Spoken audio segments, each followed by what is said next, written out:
ወይዘሮ ገነት አያሌው እንደሚታወቀው በጣም ብዙ ህመሞች ተፈራርቀውብሽ ነበረ እንደ ኢዮብ ማለት ይቻላል። ግን እነዛ ሁሉ በእግዚአብሔር ቸርነትና በእግዚአብሔር ምሕረት ያው ተደምድመዋል። በተለይ ከጋብቻ በፊትም አንድ ትልቅ ህመም ትሰቃይ እንደነበር ከጋብቻ በኋላ ደግሞ በልጆችሽ ላይ የመጣ በጣም ከባድ ፈተናና በአንቺ ላይ የመጣ ከባድ ፈተና እንደነበረ አውግተሽኛልና እስኪ ከትዳር በፊት የነበረውን ፈተና ባጭሩ በተለይ ከህመምሽ ጋር የተያያዘውን ነገር ለተመልካቾቻችን አቅርበሽልን ከትዳር በኋላ ስላለው ደግሞ ሰፊ የእግዚአብሔር የማዳን መስመር እንሄዳለን። መልካም። ከትዳር በፊት ያለው ትልቅ የደረሰብኝ ፈተና የኩላሊት ጠጠር ነበረ የነበረኝ ህመሜ። በጣም ኃይለኛ ስቃይ ነበር የነበረብኝ። ቆሜ መሄድ በጣም እቸገር ነበረ። ሽንት ለመሽናት በጣም እቸገር ነበር እና ህመሜ በጣም በዝቶ ቅዱስ ገብርኤል ሆስፒታል እዛ ተኝቼ ነበር እና ዶክተሮቹ በኦፕራሲዮን መውጣት እንዳለበት ነበር የነገሩኝ እና ያንን ሀሳባቸውን አልተቀበልኩኝም። ወደ አቃቂ የምትገኘው ቅድስት ኪዳነ ምህረት ጃቴ ኪዳነ ምህረት ቤተክርስቲያን ሄጄ ለ7 ቀን ጸበሏን እየተጠመኩኝ ቆየሁኝ። በሰባተኛው ቀን ሙሉ በሙሉ ያለው የጠጠር ተብሎ ኦፕራሲዮን ሊያስደርገኝ የነበረው ነገር በጸበሏ ተፈውሻለሁኝ። በጣም የሚደንቅ ምስክርነት ነው እህታችን ገነት እየነገርሽ ያለው እና በጣም ብዙዎችም በቅዱስ ተፈውሰዋል፣ በቅዱስ ስጋው በክቡር ደሙ ተፈውሰዋል እና ቤተክርስቲያን በእውነት መንፈሳዊ ሐኪም ቤት መሆኗንም በዚሁ አጋጣሚ ያው ሳንጠቁም አናልፍም። ሌላው በእጅጉ የሚያስደንቀው ምስክርነትሽ እንደነገርሽኝ ከጋብቻ በኋላ ያለው በተለይ በልጆችሽ ላይ የደረሰው ፈተና እጅግ የሚያስደነግጥ ነበረ እና እንዴት ነበረ? እነዚያስ ነገሮች እንዴት አለፉ? በተለይ እናት ልጆቿ ሲታመሙ በጣም ከባድ ስሜት ነው፣ ህመም አለው፣ ፔን አለው እና እስቲ መጀመሪያ ከትልቁ ልጅሽ እና ከሁለተኛው ልጅሽ ጋር ተያይዞ ባለው ችግር ላይ እንዴት እንደተፈተንሽ፣ ምን ችግር እንደነበረባቸው እግዚአብሔርም ደግሞ ምን ድንቅ ስራ እንደሰራልሽ በተለይ ይህን መርሃ ግብር ቤታቸው ሆነው እያዘኑ እየተከዙ በህመም ላይ ላሉት እስቲ ይህ ምስክርነት ብትሰጪ መልካም ይመስለኛል። መልካም። የመጀመሪያ ልጄ በ7 ወሩ ነበረ ፕፖ መጠቀም የጀመረው የነበረው። ነገር ግን ወደ አንድ ጥሪ ወደ ነበረበት ቦታ ላይ ይዤው ሄጄ እዛ ፕፖን ይዤ ተጠቅሞ ወደ ቤት ከተመለስኩኝ ጊዜ በኋላ ሙሉ በሙሉ ያ ነገሩ ተቀየረ።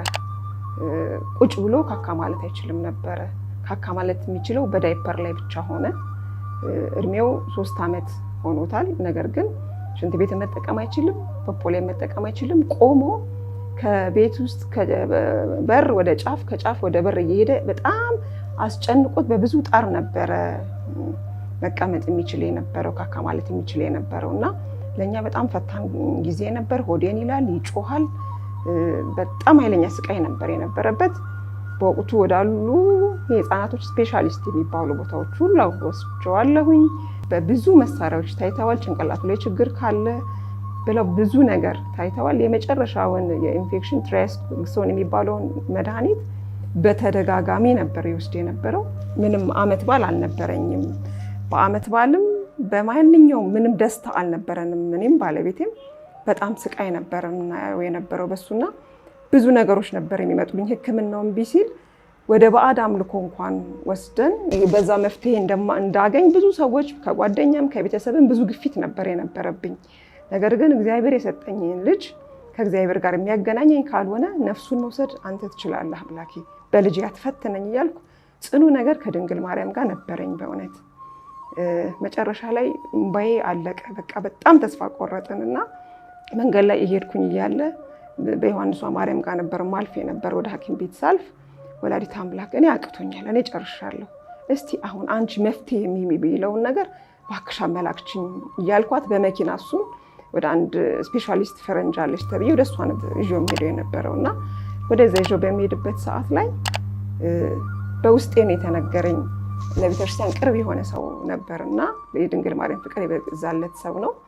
ያ እዛ ሰው ጋር እንድደውል በውስጤ ያንን ሀሳብ አሳደረችብኝና ወደሱ ነበረ ወዲያው የደወል ነው የነበረው። ስንደውል ቅዱስ ገብርኤል ግቢ ገብርኤል ሄደሽ ባለቤትሽ ለ3 ቀን ጸሎት ያደርግለት፣ በዚህ እግዚአብሔር ምሕረቱን ይሰጥሻል፣ ድንግል ማርያም ይሄን መልእክት ነው ላንቺ እንድነግርሽ ያደረገችኝ ያለኝ። ወዲያው ባለቤቴ ለ3 ቀን ያህል ግቢ ገብርኤል ሄዶ ጸሎት አድርጎ ተመለሰ። ሙሉ በሙሉ ያለው ችግር ተፈታ፣ ያለው ችግር ስቃዩ ቆመ። ነገር ግን በዕለተ ቀኗ ልክ የኪዳነ ምህረት ዕለት ፖፖ መቀመጥ ጀመረ። በወሩ የኪዳነ ምህረት ዕለት ሽንት ቤት ላይ መቀመጥ ቻለ እና ካለው በሽታ ወላዲተ አምላክ አድናለኛለች። የመጀመሪያው ልጄ አሁን በሙሉ ጤንነት ላይ ነው ያለው። በጣም የሚያስደንቅ ነው። በዚሁ አጋጣሚ በጣም ካሳዘኑኝ ነገሮች መካከል ሰዎች ወደ ብርሃን መንገድ ሰውን ከመምራት ይልቅ ወደ ጨለማ መንገድ እንዴት እንደሚመሩ ያየንበት ነው።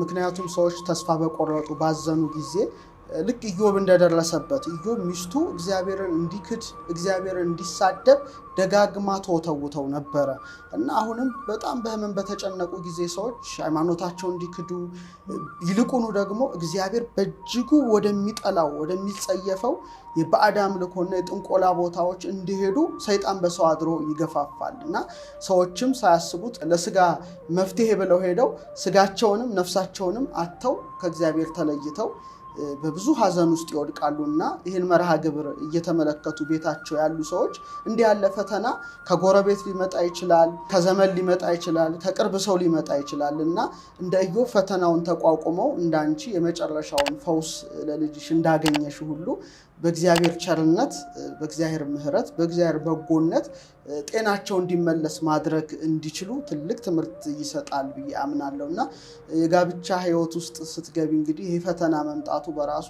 ለእናት በጣም አስጨናቂ እንደነበረ እናቶች ይረዱታል።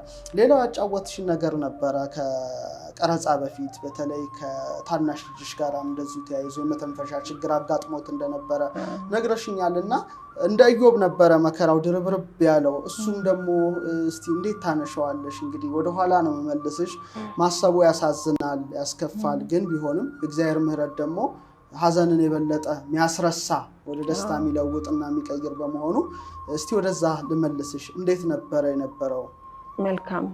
የሁለተኛው ልጄ ምንድነው በምጥ ሰዓት ላይ ይመስለኛል የሽርት ውሃ በአፍንጫው ገብቷል ብለውኝ ነበር ዶክተሮቹ እና ከተወለደበት ጊዜ ጀምሮ የመተንፈሻ ችግር ነበረበት እና የአፍንጫው ቀዳዳ በጣም ይሰፋ ነበረ። መተንፈስ አይችልም ነበር።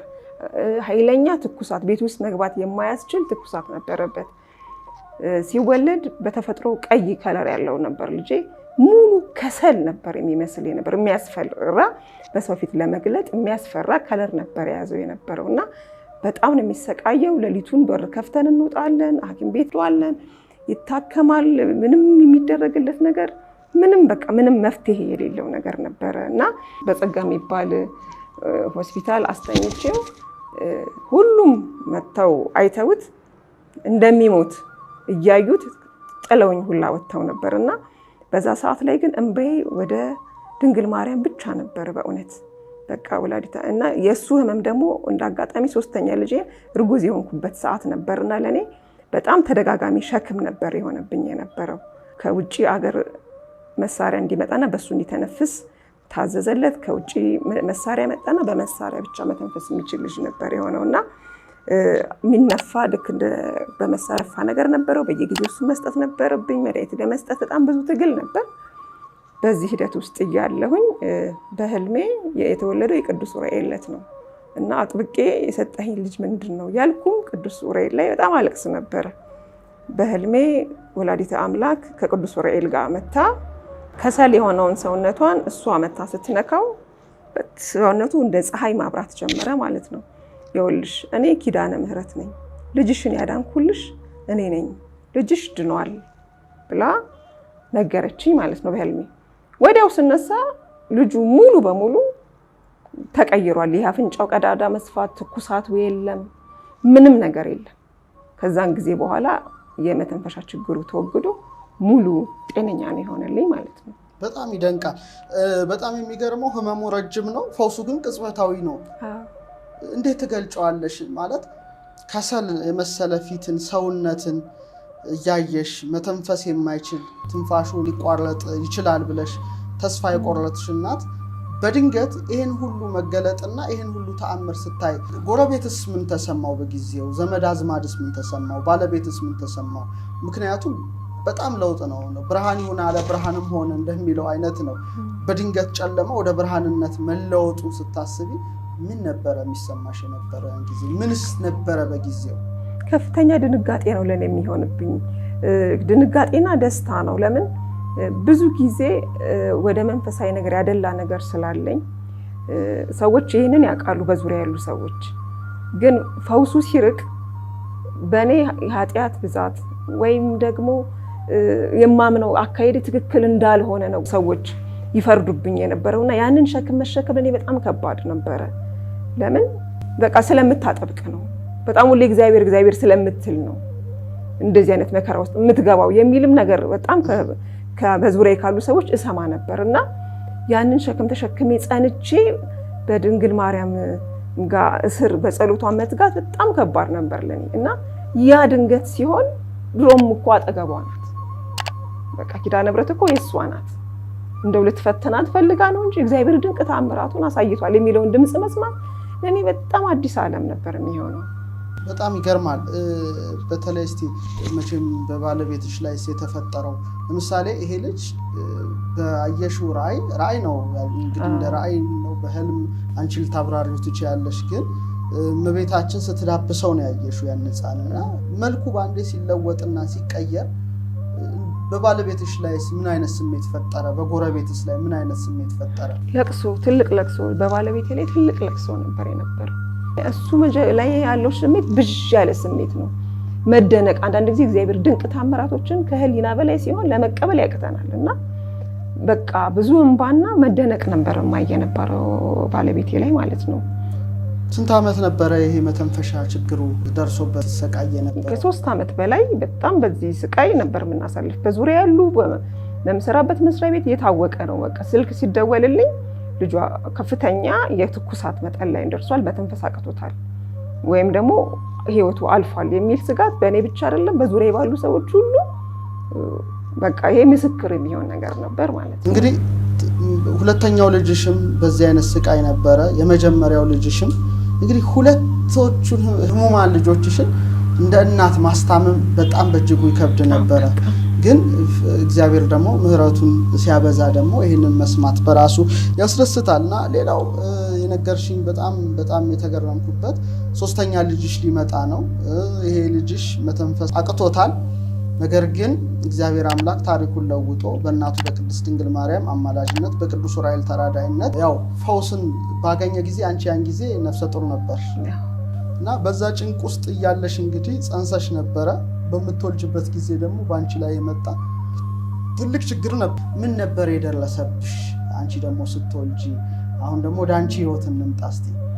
መልካም። ሁለተኛ ልጄን ስወልድ በወገብ የሚሰጥ ግማሽ እየሰማን ግማሽ የሚደረግ ኦፕራሲዮን ነበር የተደረኩት የነበረውና በሰዓቱ ማደንዘዣውን ሲሰጡኝ ወደ ጭንቅላቴ ውስጥ ማደንዘዣው ሲገባ ኃይለኛ ቅዝቃዜ ተሰምቶኝ ነበርና ሰውነቴ ቀዝቅዞ ደሜ በጣም ወርዶ በጣም ታልፋለች ከተባልኩ በኋላ ነው በቅዱስ ገብርኤል ነበር የወለድኩትና በእውነት ይሄ መልአክም ታድጎኝ ነፍሴ የተረፈው ማለት ነው። ከዛን ጊዜ በኋላ እጅና እግሬ አይሞቅም። ኃይለኛ ቅዝቃዜ ጭንቅላቴ ውስጥ ኃይለኛ ቅዝቃዜ ይሰማኝ ነበርና ዝም ብሎ የሚነገር አይደለም። በጣም ስቃይ ነበር የነበረብኝ የነበረው። ለ2 ዓመት ያህል ይሄንን ነገር አስተናግድ ነበር። የደም ማነስ አስተናግድ ነበር።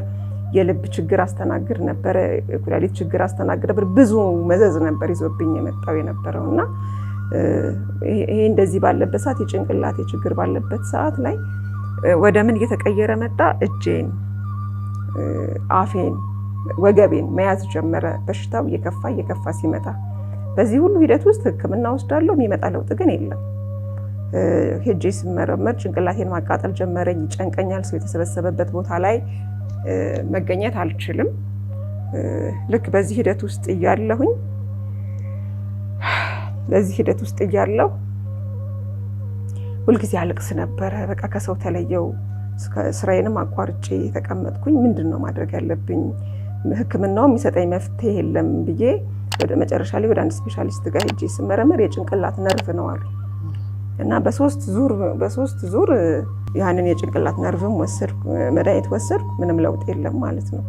ከዛ ድንግል ማርያምን ነበር ሌሊት እየተነሳው በጣም አለቅስባት ነበር። መብርሃን ልጆቼ ሳላሳድግ ምንድነው መሆነው ያልኩ በጣም አለቅስ ነበርና ይሄን በመላት ሰዓት ላይ በህልም ነው ያጋስታ ዓለም ስላሴዎችን ጸበል ጠጪ ተጠመቂ የጭንቅላት ችግር በዚህ ይወገዳል ብላ ትለኛለች ማለት ነው በህልሜ። ከዛ የ4 ኪሎ ስላሴ ቤተክርስቲያን ባለቤቴ ሄዶ ጸበሉን አመጣልኝ። እቤት ውስጥ እሱ ነው ያፈሰሰልኝ 7 ቀን ማለት ነው። ጸበሉን ማድረግ ስጀምር ከፍተኛ ስቃይ ነበር። ቆሜ መሄድ ነበር ያቃተኝ እና ሊብስብኝ ነው ሊወስደኝ ነው ወይ የሚል ስጋት ነበረብኝ። በኋላ ላይ ግን በ7ኛው ቀን በጣም የሚገርመው ከ12 ሰዓት በኋላ ኃይለኛ የስቃይ ጊዜ ነበር ለኔ። በ7ኛው ቀን ግን ድኜ አላወቅኩትም ነበር። ድኜ ከቤተሰብ ጋር ተቀላቅዬ ቁጭ ብዬ እየተጫወትኩ ነበርና የሆነ ሰዓት ላይ ነበር የነቃሁት። እንዴት በዚህ ሰዓት ላይ ከቤተሰብ ጋር ማውራት ቻልኩኝ? እዚህ ጋር ማን ያስቀመጠኝ የሚል ድንጋጤ ውስጥ ገባሁ። ሳይ ምንም ያህመም የለም ማለት ነው። የጭንቅላት ነርቭ ተብዬ ሲያሰቃየኝ የነበረው ነገር ምንም ነገር የለም ማለት ነው። በዛ አምላኬን አመስግኜ የቀረው እጄ ከዚህ ከትከሼ ጋር ተጣብቆ ነበር። እንደዚህ ተጣብቆ ነበር። ልብስ ባለቤቴን የሚያለብሰኝ ምንም ነገር ቢኖር እንደዚህ አርጎ እንኳን ነጠሌን ማስተካከል አልችልም ነበር። ሰውን እየተናገርኩ ነው። ምግብ ስመገብ አፌን እንደዚህ ተከፍቶ ጥርሴ አያኝክም። ለስለስ ያለ ነገር ብቻ ማዋጥ ብቻ ነበር የነበረው ህመሙ፣ ስቃዩ ማለት ነው። አሁንም ከመቤቴ ጋር ጥብቅ የሆነ ነገር ነው ያለኝና እሷን ነበር መለመናት የነበረው። ስለምናት ይሄንን ልክ ራእይ በሚመስል አይነት መንገድ ከቤዛዊት ማርያም ኪዳነ ምሕረት ቀበና ከምትገኘው ቤተክርስቲያን ጸበል ቀርታ በጄሪካን ታሳየኛለች። ከነ ጃሪካኑ ከለር ታሳየኛለች። ይሄን ጸበል መተሽ ቤትሽ ተጠመቂ ትለኛለች ማለት ነው። እና ሄጄ ያንን ከባለቤቴ ጋር ወገቤ መሄድ አይችልም ነበር፣ መቆም አልችልም ነበር። ከአሜሪካን በመጣ በኩርሲ በሁለት ኩርሲ ታስሬ ነበረ መቀመጥ የምችል የነበረው ማለት ነው። እና በብዙ ስቃይ መኪና ውስጥ ገብቼ ቦታዋ ላይ ሄጄ ከባለቤቴ ጋር አልቅሼ ተመለስኩኝ። ጸበሉን ይዤ ቤት ውስጥ ነው አሁንም ያጠመቀኝ፣ ቤት ውስጥ ያጠመቀኝ የተመለከትኩት ማለት ነው። ያችን ስዕል አድኖ እንዳየኋት ፊቷ ላይ የደም ምልክት ያላት ነበር ያየሁትና በጣም ነበር ያሳዘነችኝ። በጣም ነው ያለቀስኩትና የውስጤን ነበር የነገርኳት። ወላዲተ አምላክ እንዴት ሰርቼ ልብላ? እጄን የተያዘው ህመሙ ለሰው የሚታይ ቁስል ቢሆን ሰው አይቶ ያዝንልኛል።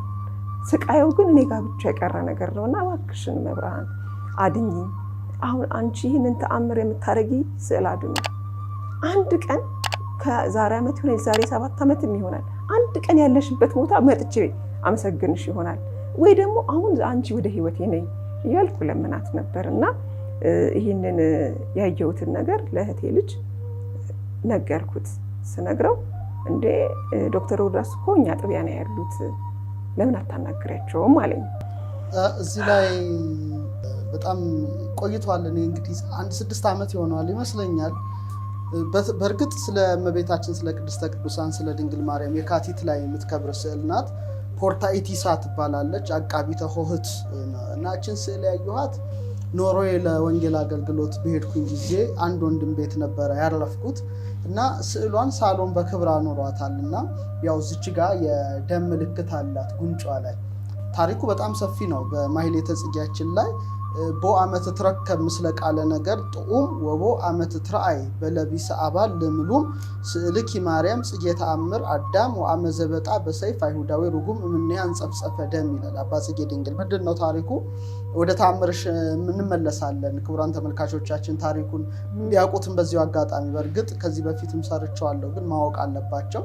በዘመነ በተለይ በ9ኛው ክፍለ ዘመን አካባቢ በጣም በቅዱሳት ስዕላት ላይ ከባድ ችግር ነበረ። በተለይ ቴዎፍሎስ የሚባል አንድ ከሃዲ ንጉስ ተነስቶ ቅዱሳት ስዕላትን ያቃጥል፣ ቅዱሳት ስዕላት እንዲጠፉ ያደርግ ነበረ። እቺ የእመቤታችን የቅድስተ ቅዱሳን የድንግል ማርያም ስዕል ግን በአንዲት ሴት ቤት ነበረች። ልክ አንቺ በስዕሏ ፊት ሻማ እያበራች ስትማጸኛት እንደነበረ የእመቤታችን ስዕል ፊት ሻማ አብርታ ስትጸልይ ነበረ። ወታደሮች የቅድስት ድንግል ማርያም ስዕል እሷ ቤት እንዳለ በማወቃቸው ምክንያት ወታደሮች ቤት ድረስ መጡ። ከዛ ቅድስት ድንግል ማርያም ስዕል ፊት ስትጸልይ ያገኙ። አንድ ወታደር ጉንጯን ነው ጦር የወጋትና ያን ጊዜ የተአምር ደም ጠብ አለ ይላል። ይሄ መቼም እግዚአብሔር ድንቅ ስራ ነው። ከስዕለ ኪሩቤል መካከል ድምጽ ይሰማ እንደነበር ነው። ከሶምሶን ከአህያ መንጋጋ ላይ እንግዲህ የማይሆን ነገር ሆነ ውሃ መፍለቅና መጠጣት አይነት እንደዚህ አይነት እግዚአብሔር ድንቅ ተአምርና በዛን ጊዜ ወታደሮቹ ደንግጠው ሸሹ። እሷም የእመቤታችን የቅድስት ድንግል ማርያምን ስዕል ባህር ውስጥ እንድታስቀምጥ እመቤታችን አዘዘቻት። ከዛያቺ እንግዲህ ስዕል ተጉዛ አቶስ እንደደረሰች ነው የሚነገረው። አቶስ ያሉ አባቶችም ባህሩ ላይ ተደጋጋሚ ብርሃን ሲወርድ ይመለከቱ ነበረ። በኋላ ምንድነው ብለው ሲያዩ እመቤታችን ስዕል ነው። ለማንሳት ሲሄዱ ትርቅባቸዋለች። ሱባኤ ሲገቡ ስዕሌን ማንሳት የሚችል አባ ገብርኤል ነው ትላቸዋለች። ረጅ ነው መነኮሳቱ የሚላላክ የነበረ አባት ነው። በኋላ እሱንም በራእይ ተገልጻ አትፍራ አለችው። ሄደ፣ ስዕሏን ቀረበችው። ከዛ ስዕሏን ይዘው በታላቅ ክብር ያው ወደ አቶስ ገዳም አደረሷት። መንበሩ ላይ ያስቀመጧት። በነጋታው ግን በሩ ላይ ተለጥፋ ትታይ ነበር ይላል። መለሷት እና በኋላ ሱባኤ ሲገቡ እናንተ እኔን አትጠብቁም፣ እኔ ነኝ በምልጃዬ ከልጅ አማልጄ የምጠብቃችሁ ትላቸዋለች። እና አቃቢተ ሆት ወይም ዘጌት ኪፐር ትባላለች። ፖርታይቲሳ ትባላለች። በጣም የአይቬሮን ቅድስት ድንግል ማርያምም ተብላ ትጠራለች። ስዕሏን እያዩ ነው። እና ስለዚህ ስዕል ነው ለልጁ የነገርኩት። ደሟን አይታላል። አይ ቀለም መስሎት ነበረ እና ኬት አገኘሃት አልኩት። አሁንም እየሰማን ሊሆን ይችላል። ስዊድን ነው ይሄ ወንድማችን ያለው እና ስዕሏን ገዝቶ መጥቶ ቤት ሻማ አብርቶ ሳለ ሌሊት ልዩ መዓዛ ሲሸተው እንዳደረ ነገረኝ። ይሄ ነገር ቆይ እኔም ለምን ታሪኳን አልጽፍም ብዬ አስታውሳለሁ። 6-7 ዓመት ሊሆን ይችላል። ለመጀመሪያ ጊዜ ሙሉ ታሪኳን ፖስት አደረኩኝ ፌስቡክ ላይ ማለት ነው። ብዙ ሰው ሼር አደረገው።